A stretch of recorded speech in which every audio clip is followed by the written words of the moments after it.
we wanted to have our great member of Congress from Dane County, Mark Pocan, here. Unfortunately, you may have read that they're having some issues in Washington about choosing a new speaker. So I heard from his staff that he will get to Madison tonight just at 10 o'clock. So unfortunately, we do have a video from him. But one thing that's really important about Representative Pocan is that he's a champion, and we talked about this. And as the Director of Governmental Affairs, being a champion is important because every congressional office only has about 14 people. So it's 14 people to cover everything the federal government does and constituency. So what an office chooses to work on or not work on is really important. And Representative Pocan prioritizes separation of church and state, and he prioritizes the Freedom from Religion Foundation and Action Fund. That's a big deal.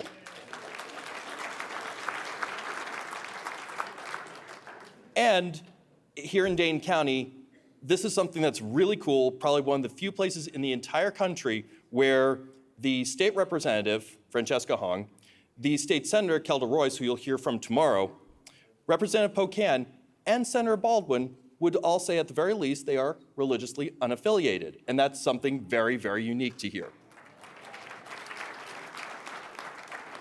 So without further ado, pleased to announce our fantastic member of Congress, the only magician in Congress as well, Mark Pocan. It's great to have you here in Madison, Wisconsin, home of the Freedom from Religion Foundation. I wish I could be with you in person today, but if you watch the news, you know we have a chaotic GOP caucus in the House. What are we facing in Congress these days, relevant to why you're all in Madison? Well, we have people like Marjorie Taylor Greene, who's a proud white Christian nationalist, although largely keeps the white part to herself, but advocates for a divorce of red states and blue states in a call for a division in this country that's not been advocated for since Abraham Lincoln. The amount of religious bigotry is at an all-time high, including anti-diversity, equity, and inclusion, anti-choice, anti-LGBTQI+, anti-Muslim, anti-immigrant, and other attacks. Unfortunately, around here, religion is sometimes yielded like a weapon, not like the text. All the love thy neighbor parts of the Bible are ignored while the fire and brimstone parts are celebrated. But despite these headwinds, we're working towards successes, especially with the help of the Freedom from Religion Foundation. We now have a Free Thought Caucus, 18 members.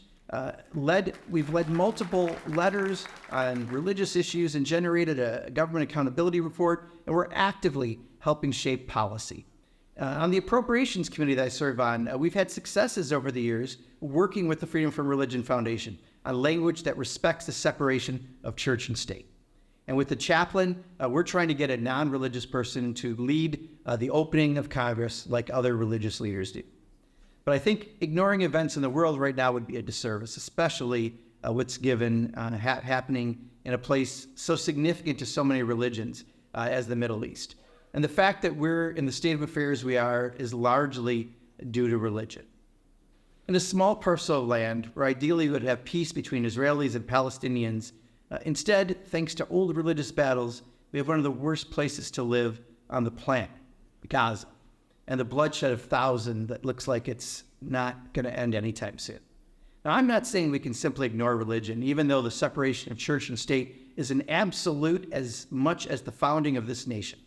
The first clause Bill of the Rights says Congress shall make no law respecting an establishment of a religion.